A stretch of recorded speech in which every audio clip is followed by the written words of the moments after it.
तो अब हम बात करने वाले आउटसोर्सिंग की, ठीक है। आउटसोर्सिंग क्या है, आउटसोर्सिंग में क्या कहानी है, समझते हैं। आउटसोर्सिंग का मतलब देखिए, जैसे बहुत सारी बातें हैं इसके अंदर, ठीक है, लेकिन हम बहुत जितना हमारे लिए जरूरत है हम उतनी ही बात करेंगे अभी। आउटसोर्सिंग का मतलब ये है कि आप क्या करते हो, किसी तीसरे व्यक्ति को अपना काम दे देते हो, ठीक है।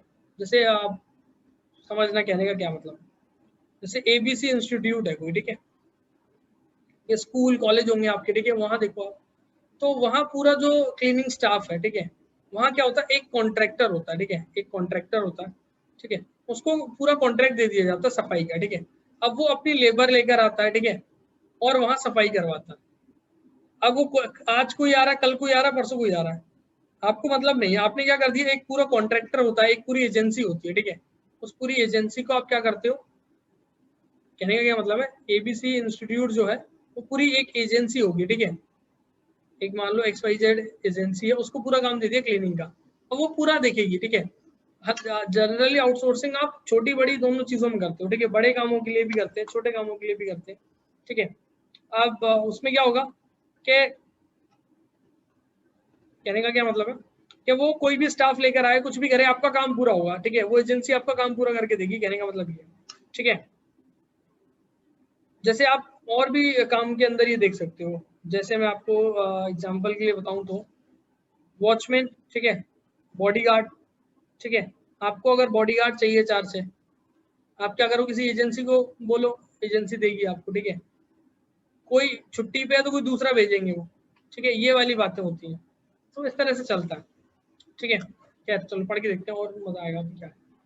इन आउटसोर्सिंग में company hires regular service from external source, ठीक है, किसी और को ये हायर कर लेते हैं, mostly sources are from other countries, ठीक है।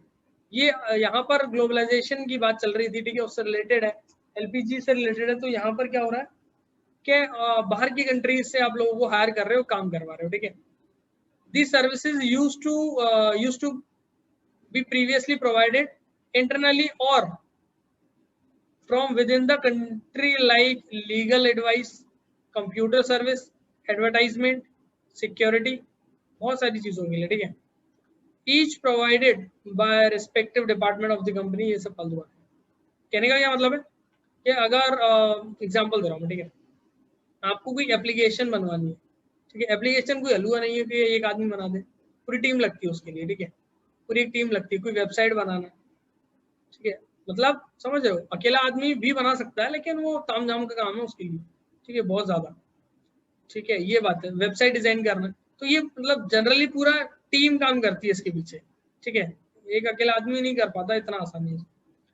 तो अब कहने का क्या मतलब, ये क्या करेंगे, अब जैसे मान लो कोई बिजनेसमैन है, उसको बिजनेस करना आता है, उसको क्या पता है कि एप्लीकेशन कैसे बनेगी, वो क्या करेगा, एक कंपनी को हायर करेगा, ठीक है, उसको बोलेगा भाई साहब मुझे मेरी एक एप्लीकेशन बनवानी है, मुझे एक एप्लीकेशन बना के दो, ठीक है। उस कंपनी को, उस एजेंसी को हायर करेगा वो, ठीक है। वो एजेंसी उसको पूरा प्लान समझाएगी, सर ऐसा ऐसा ऐसा ऐसा सीन रहेगा, ठीक है। वो फिर आपको एक पूरा एप्लीकेशन बना के देगी एजेंसी, ठीक है। अगर अब उसमें कौन काम कर रहा है आपको कोई मतलब नहीं है, आप तो उस एजेंसी को जानते हो, ठीक है, कौन काम कर रहा है, कौन आपको प्रोडक्ट बना के दे रहा है, ठीक है, वो अंदर अंदर बंदा कौन बैठा है, उससे कोई टेंशन नहीं है। आपको सिर्फ कंपनी प्रोडक्ट बना के दे रही है, उस पर ध्यान देना है, ठीक है, ये वाली बात होती है, ठीक है। आई होप आप समझ रहे होंगे, ठीक है। तो आउटसोर्सिंग का मतलब है हम जब बाहर से, ठीक है, किसी को काम दे दिया हमने कि हमारा ये काम करवा के देना है आपको बस, और हम उस कंपनी को पैसा दे रहे हैं। मेरी बात शायद समझ रहे होगे आप, और कोशिश करता हूँ समझाने की आपको, देखो, ठीक है। लगी इजी है, कुछ बहुत कठिन नहीं है और आसान ही है, 11th में ही पढ़ा था आप लोगों को, याद हो तो, बिजनेस में। देखो सुनो, ये कंपनी है, ठीक है, एक कंपनी है, उसका एक मालिक है, इसको अपने यहाँ वॉचमैन चाहिए 4-5, ठीक है, या मॉल वगैरह में देखो, है ना। अब मॉल वगैरह वाले क्या रोज कोई छोड़ के जा रहा है, कोई आ रहा है, वो क्या किसी को ढूंढते ही रहेंगे, एक एजेंसी हायर करती है, उसको बोलते हैं कि भाई साहब हमारे यहाँ देखो, हमारे यहाँ 10, 5, 20, 15 इतने वॉचमैन चाहिए, ठीक है, जिसमें महिलाएं भी चाहिए, ठीक है, पुरुष भी चाहिए, सब बातें, तो वो उनको करके देंगे, ठीक है। अब कौन आ रहा है कौन जा रहा है उससे उन्हें मतलब नहीं है, ठीक है। वो और पेमेंट किसको करेगा, ये एजेंसी को करेगा, एजेंसी फिर इन लोगों को पेमेंट करेगी। तो इस तरह से पूरा काम चलता है। आउटसोर्सिंग में क्या करते हैं आप, पूरा काम जो है ना आपका, वो किसी को आउटसोर्स कर देते हो, पूरा काम किसी एक एजेंसी को दे देते हो। अब वो एजेंसी अपने लोग लगाकर काम करती है और आप पेमेंट एजेंसी को करते हो, ठीक है। वो एजेंसी को पेमेंट करते हो तो एजेंसी अपने लोगों को पेमेंट करती है, ये वाली कहानी चलती है, ठीक है। इस तरह से ये काम होता है। आई होप आपको समझ में आ रहा होगा। यही नहीं, बहुत सारे काम होते हैं, बहुत सारे, ठीक है। केपीओ बीपीओ करके कॉन्सेप्ट होते हैं इसके अंदर, ठीक है। नॉलेज प्रोसेस आउटसोर्सिंग और बिजनेस प्रोसेस आउटसोर्सिंग, ठीक है। नॉलेज प्रोसेस आउटसोर्सिंग में लीगल एडवाइस वगैरह आता है, हालांकि तक आपको डिटेल में जाने की जरूरत है नहीं, ठीक है। बस मोटा मोटा एक आइडिया चाहिए। देखो, the main service which are being outsourced to India by other countries are record keeping. जैसे सुनो, बड़े बिजनेस है, ठीक है, उनको अपना रिकॉर्ड कीपिंग का काम करना है, तो उन्होंने इंडिया के लोगों को एक हायर कर लिया, ठीक है। उनको बोल दिया, एक एजेंसी है जिसके पास बहुत सारे बंदे हैं, ठीक है, जिनको रिकॉर्ड कीपिंग का काम आता है, तो उस एजेंसी को काम दे दिया, वो एजेंसी रिकॉर्ड कीपिंग करके दे रही है। Accountancy, banking service, film editing, बहुत सारे ऐसे काम, ठीक है। तो ये सब चीजें हैं। अब इंडिया को जो है ग्लोबल आउटसोर्सिंग, मतलब बहुत ज्यादा बड़े लेवल पे इंडिया में आउटसोर्सिंग का काम होता है। मतलब लोग, इंडिया के लोग, बाहर की कंपनियां इंडिया के लोगों को बहुत काम देती हैं, ठीक है, अच्छे से काम देती है। क्यों? एक तो इंडिया की जो लोग हैं वो बहुत कम वेज रेट पे मिल जाते हैं, दूसरा अवेलेबिलिटी जो है, ठीक है, वो स्किल्ड लोग हैं इंडिया में, ठीक है, ये वाली बात है। बाहर की किसी और से वो काम कराएंगे तो महंगा पड़ेगा, है ना, ये सब बातें। इंडिया में लोग जो है, लेबर जो एम्प्लॉयज जो कम रेट पे मिल जाते हैं, दूसरा स्किल्ड मिल जाते हैं, जितने उन्हें चाहिए उतने तो मिल ही जाते हैं, ये वाली बात है। तो बहुत ज्यादा कुछ नहीं था इसमें, आसान सी बात है बस, ठीक है, होप समझ में आ गया हो। नेक्स्ट आप बात करने वाले हैं हम WTO, वर्ल्ड ट्रेड ऑर्गेनाइजेशन। तो समझेंगे वर्ल्ड ट्रेड ऑर्गेनाइजेशन के साथ क्या कहानी। आपको याद होगा वर्ल्ड ट्रेड ऑर्गेनाइजेशन जो है, उसके बारे में हमने पहले भी पढ़ा होगा, है ना, 11th में पढ़ा था अगर याद। ये छोटे छोटे टॉपिक है, ज्यादा कुछ नहीं है इनमें। ऑर्गेनाइजेशन ये जो है 1995 में, ठीक है, बना। और ये जो है पहले हुआ करता था गेट, ठीक है, GATT बोलते थे उसको, नहीं, हाँ, जो भी बोलते थे GATT, याद रखो, बाकी तो क्या ही, जो भी बोलते थे। General agreement on trade and tariff, ठीक है, ये नाम था इसका पूरा, शॉर्ट में क्या भी बोलते थे, क्या करते। WTO आज के टाइम में तो वर्ल्ड ट्रेड ऑर्गेनाइजेशन याद रखो बस, ठीक है। 1995 में ये इसका ये सब हुआ है, ठीक है। 1995 में WTO आया। सर ये कब आया? GATT आया था 1948 में। और एक बात बता दो, 1948 में 23 कंट्रीज जो है इसकी मेंबर थी, आज के टाइम में 165 के आसपास है, ठीक है। ग्रफ आइडिया बताऊँ मैं आपको, प्लस ही होंगी, ठीक है, अब तो बढ़ गई होंगी और, मतलब, है ना, 165 प्लस ही होंगी अब तो, है ना। एक दो साल पहले तक 165 थी, तो इसलिए 23 कंट्रीज है। As a global trade organization to administrate, ठीक है, ये क्या करते हैं? एडमिनिस्ट्रेटर का काम करते हैं, ठीक है। मतलब क्या है कि ये ग्लोबल लेवल पे वर्ल्ड ट्रेड ऑर्गेनाइजेशन क्या करता है, जो भी कंट्रीज आपस में ट्रेड कर रही हैं उनके बीच में जो काम हो रहा है, ठीक है, उन सबको देखने का काम करता है, एक तरह के एडमिनिस्ट्रेटर है ये, ठीक है। क्या लिखा है देखो, global trade organization to administrator of all multinational trade of multinational trade agreement by providing equal opportunities. देखो, किसी भी कंट्री के भी साथ भेदभाव ना हो, जो एक दूसरे के साथ क्या कर रही हैं, ट्रेड कर रही हैं, व्यापार कर रही हैं। कोई पैसा ले ले, टेक्नोलॉजी ना दे, कोई पैसा लेके सामान ना दे, किसी भी तरह का भेदभाव ना हो, उस पर ध्यान देती है, ठीक है। उसको पूरे को देखना करना किसका काम है? वर्ल्ड ट्रेड ऑर्गेनाइजेशन का काम है ना। मान लो बहुत सारी कंट्रीज है, तो कोई किसी से भी व्यापार कर रहा है मान लो, तो उस पर ध्यान देने का काम वर्ल्ड ट्रेड ऑर्गेनाइजेशन करती है, ठीक है। All countries in the international market for trading purpose, simple सी बात है। जितनी भी कंट्रीज हैं दुनिया के अंदर, वर्ल्ड ट्रेड ऑर्गेनाइजेशन जो है, लगभग जितनी भी कंट्रीज इसकी मेंबर है, उन सभी के बीच में होने वाले ट्रेड पर एकदम उसके लिए रूल्स रेगुलेशन बनाता है, उस पर ध्यान देता है, ठीक है। किसी भी तरह का कोई परेशानी ना आए किसी को, ये सब चीजें देखने का काम करता है, ठीक है। तो है ना, सीधी सी बात है वर्ल्ड ट्रेड ऑर्गेनाइजेशन के साथ। हालांकि कुछ फंक्शंस है इसके, क्या क्या है देखो। वर्ल्ड ट्रेड ऑर्गेनाइजेशन जो है WTO establish a rule based training system, ठीक है, एक पूरा सिस्टम बना रखा है इन्होंने, कैसे क्या काम होगा। In which nation can not place restriction on external trade. तो कोई भी कंट्री दूसरी कंट्री से व्यापार करने का ऐसा नहीं, आज मन नहीं कर रहा चाइना से व्यापार बंद कर दिया, नहीं कर सकता, आपके घर की खेती नहीं है, ठीक है। कहने के लिए आप कुछ भी कहते रहो टीवी पे आके, नहीं हमने ट्रेड बंद कर दिया चाइना से, ठीक है, नहीं कर सकता। आप WTO के मेंबर हो, आप, आपको WTO कहेगा वो मानना पड़ेगा, ठीक है। तो WTO जो है उसको जो रूल्स बना रहा है, जितने भी मेंबर कंट्रीज हैं उनको मानने पड़ेंगे, और कोई भी, ठीक है, कोई भी नेशन जो है वो क्या नहीं कर सकता, रेस्ट्रिक्ट नहीं कर सकता, ठीक है, ट्रेड को रोक नहीं सकता, ये वाली बात। The WTO agreement cover trade in goods and services to facilitate bilateral और मल्टीलेटरल ट्रेड। मतलब आप समझ रहे हो कि आप जैसे करना है करो, ठीक है, खरीदना है बेचना है, आपको सिर्फ बेचना ही बेचना है, खरीदना ही खरीदना है, जो करना है करो, सर्विस देनी है, गुड्स देने हैं, लेने हैं, जो करना है करो, अपने हिसाब से करो, ठीक है। WTO तो बस ये देखता है कि भैया कहीं गड़बड़ ना हो, बस ट्रेड जो हो रहा है उसमें, ठीक है, कहीं समस्या ना आए। नेक्स्ट, WTO एम क्या करता है, ठीक है, enlarging production and trade of service to ensure optimum utilization of world resource, कि दुनिया के जो रिसोर्सेज हैं उनका सही तरीके से सदुपयोग हो, ठीक है, वो रिसोर्सेज बर्बाद ना हो, इस पर कोशिश होती है किसकी, WTO की, ठीक है। नेक्स्ट आगे देखते हैं। It help in providing greater market access to all member countries, ठीक है, मतलब जितनी मेंबर कंट्रीज हैं उन सभी को ये मदद करते हैं, ठीक है, कि अपना मार्केट बढ़ा सकें। As it provide equal opportunity all the countries international market, सारी कंट्रीज को इक्वल अपॉर्चुनिटीज देते हैं ये, ठीक है, कि सब अपना व्यापार करें इंटरनेशनल मार्केट में, ये सब बातें, ठीक है। आई होप आपको समझ में आया होगा।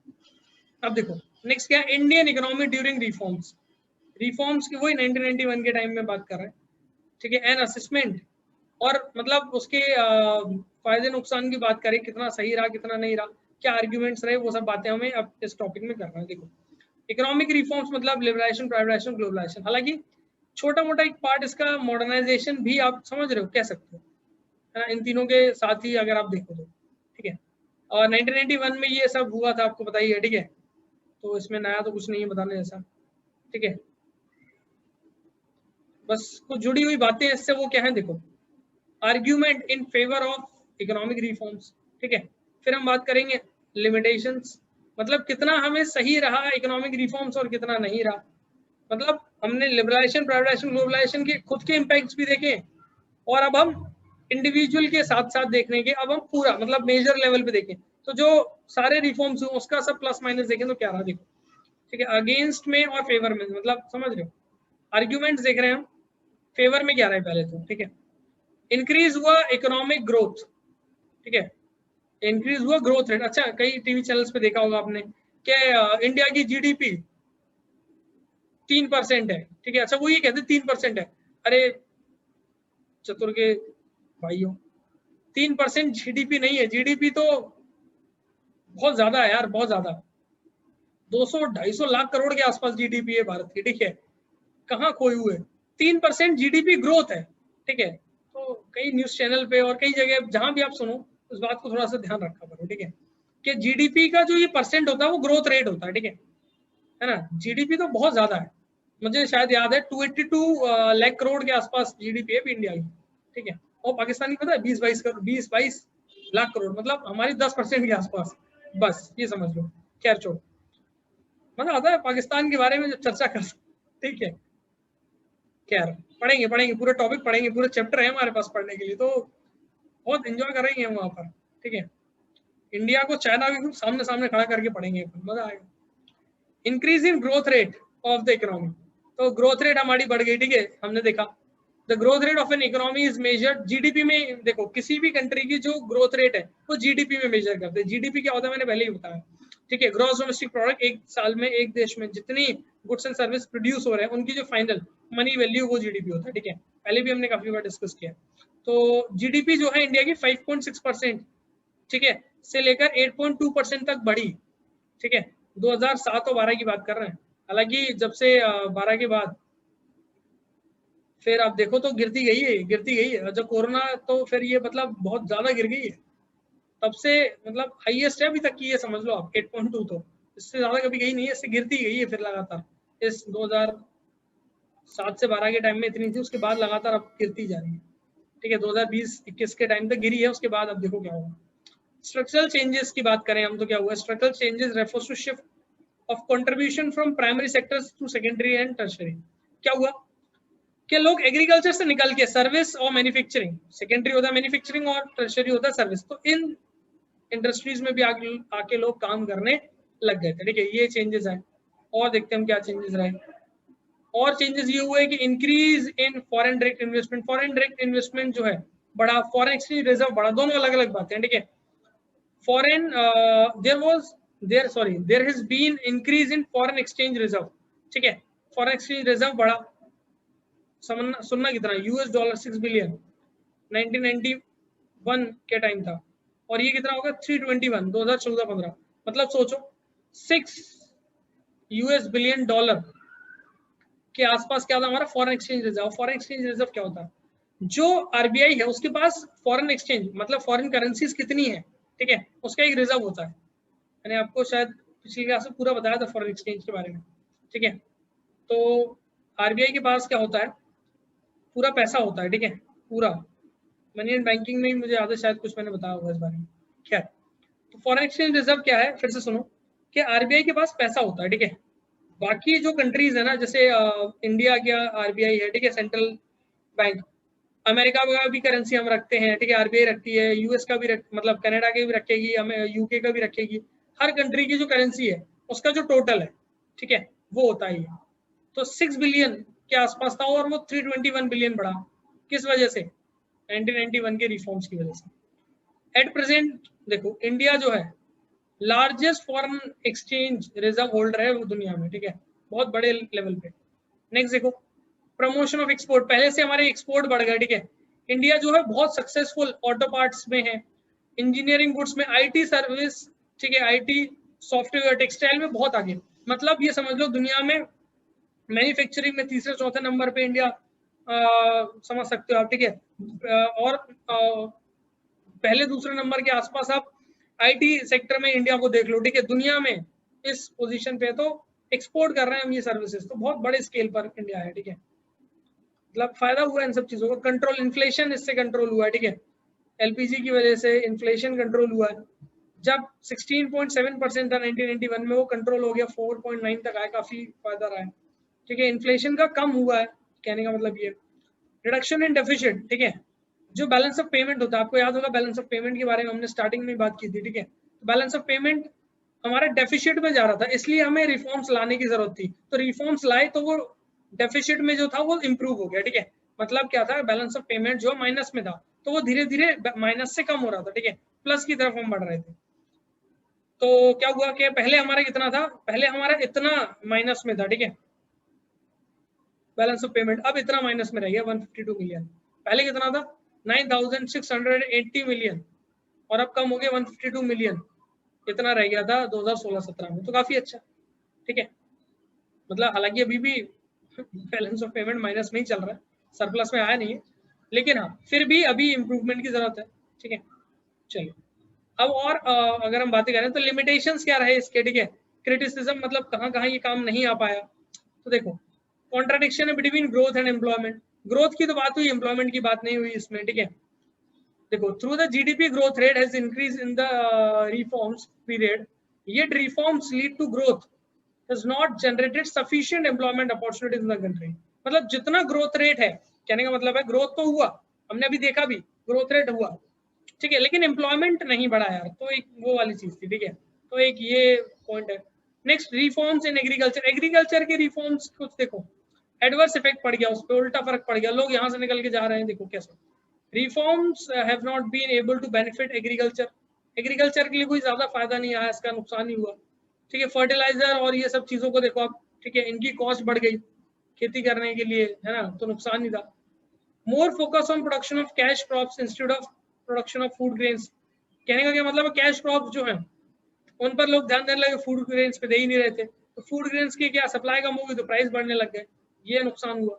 और देखो, reforms in industry, low level of industrial growth, industries की ग्रोथ की बात ही नहीं हुई, लेवलाइजेशन मतलब ज्यादा, ठीक है। Due to globalization or economy, ठीक है, अपनी इकोनॉमी ओपन हो गई, तो बाहर की जो डेवलप्ड कंट्रीज है वो अपना प्रोडक्ट इंडिया में लेकर आने लगी। इंडिया में फॉरेन आज के टाइम में देख लो तुम, लक्स, ब्रीज, ठीक है, डव, ये वो तमाम, मतलब ठीक है, सब फॉरेन प्रोडक्ट्स हैं। मोबाइल फोन देख लो, ढंग का नहीं है इंडिया का खुद का, कोई कोई ऐसी इंडस्ट्री नहीं है इंडिया की। तो वही है कि आज के टाइम में भी हम देखो विदेशी जो प्रोडक्ट्स हैं उनके गुलाम हुए जा रहे हैं, ये हकीकत है, ठीक है। मतलब होना भी पड़ रहा है क्योंकि हमारे पास नहीं है, दोनों बातें अपनी जगह सही है। तो अगर हम ग्लोबलाइजेशन इतना नहीं करते तो शायद इंडिया के प्रोडक्ट्स हम खुद बना रहे होते आज के टाइम में, और अच्छे बना लिए होते हमने। अब पता है कि बाहर के खरीद ही लेंगे तो हम बनाने पे ध्यान नहीं दे रहे, तो एक बड़ी चीज है, ठीक है। Cheaper import replace the demand of domestic goods. अपने इंडिया के अलावा का फोन है मान लो एग्जाम्पल, वो बन रहा है 10,000 रुपए का, शाओमी उससे अच्छा फोन, रेडमी जो है उससे अच्छा फोन बना के दे रहा है 6,000 रुपए में। इंपोर्ट नहीं कर लेगा आदमी, काय के लिए यहाँ का फालतू को खरीदेगा। तो ये वाली चीज हो गई। तो डोमेस्टिक प्रोडक्ट्स फिर से पिटने लग गए। अब देखो ग्लोबलाइजेशन से कहानी वही होने लगी जो हैंडीक्राफ्ट इंडस्ट्रीज की हुई थी एक टाइम। धीरे धीरे करके समय फिर बदल जाए मान लो, और आने वाले 10-20 साल में सिनेरियो क्या होगा कुछ नहीं पता, ठीक है। चलो आगे देखते हैं नेक्स्ट क्या है। Reforms in physical policy. Physical policy क्या देखो, टैक्स रिडक्शन वाज डन, ठीक है। तो टैक्स रिडक्शन हमने किया, ये सब बातें कुछ टेक्निकल टर्म्स है ना, बहुत ज्यादा डिटेल में जाने की जरूरत नहीं है आपको इन सब में, ठीक है। तो गवर्नमेंट के रेवेन्यू कम होगा इसकी वजह से। गवर्नमेंट ने टैक्स कम कर दिया तो गवर्नमेंट का रेवेन्यू कम होगा, लेकिन खर्चे तो उतना ही थे ना, तो एक ये नुकसान होने लगा, ठीक है। कस्टम ड्यूटी वगैरह ये सब कम लेने लगे थे, बस यही बातें, ज्यादा कुछ परेशान नहीं होना उसमें, ठीक है। Next inequalities, increase in inequality. देखो क्या, globalization strategy of the developed countries. मैंने ये बार बार मैं इस बारे में बात कर रहा हूँ कि ग्लोबलाइजेशन जो डेवलप्ड कंट्रीज का एजेंडा था, ठीक है। इसके पीछे मतलब हर चीज की जो पॉलिटिक्स है, ठीक है। जैसे मैंने अभी आपको क्या बताया कि इंडिया में ये सब जब आए, ठीक है, आपके हाथ में नहीं है ना। मोदी जी आगे ये कहते हैं कि नहीं हम बाहर की कंट्री से ट्रेड नहीं करेंगे, तो ऐसा नहीं कर सकते आप, WTO के नियम है, गवर्नमेंट को मानना पड़ेगा। लोगों को मन नहीं है खरीदने का तो नहीं खरीदे, उससे फर्क पड़ सकता है, ठीक है। ऐसे ही यहाँ पे कहने का मतलब क्या है, जितने भी मिस वर्ल्ड, मिस ब्यूटी, ये सब उस टाइम बने 1991 की बातें, ये सब तो समझ रहे हो। और एक बात मैं बताता हूँ आपको, WTO उसका उसको संभालने वाली कौन, बड़ी बड़ी कंट्रीज कौन, यूके यूएस, ये कंट्रीज, ठीक है। तो वो तो डेवलप्ड है ही, वो तो चाहेंगे डेवलपिंग कंट्रीज में अपना, ठीक है, व्यापार बनाए, ठीक है। WHO, ठीक है, इसको भी हटा दो, चलो वर्ल्ड बैंक की बात कर लो, ये भी काम का अपने, ठीक है। IMF की बात कर लो, इन सभी को बड़े लेवल पे संभालने वाले, बड़े लेवल पे स्टार्टिंग में देखने वाले कौन थे, इंडिया तो इनमें बाद का मतलब बाद में जुड़ा है। पहले कौन थे, यही थे, ये जो डेवलप्ड हो चुके थे, और यही सालों से यही इसमें बैठे हुए हैं, समझ रहे हो। सालों से यही लोग, मतलब जो डेवलप्ड कंट्रीज हैं, तो एग्जांपल के लिए यूके यूएस, लेकिन डेवलप्ड कंट्रीज जो है ना, उनके ही बंदे जो है इनके हेड रहते हैं, ठीक है। वही अभी तक का यही सिनेरियो चल रहा था, तो वो चाह रहे हैं वही तो हो रहा है, समझ रहे हो। तो एक मतलब बहुत सारा सिनेरियो सब पॉलिटिक्स पे चल रहा है। अगर आप देखो ये तो दिखावटी बातें हैं कि इस तरह की चीजें, समझ रहे हो, कि हम नई डेवलपिंग कंट्रीज सपोर्ट कर रहे हैं, मतलब सेकेंडरी बातें। प्राइमरी लेवल पे वो अपने आप को बढ़ा रहे हैं, ठीक है। तो ग्लोबलाइजेशन में यही स्ट्रेटेजी के डेवलपिंग कंट्रीज में, डेवलप्ड कंट्रीज अपना बिजनेस बढ़ा सकें, ठीक है। तो इनइक्वालिटी बढ़ेगी, सिंपल है। The growth has been concentrated only in the some selected areas, ठीक है,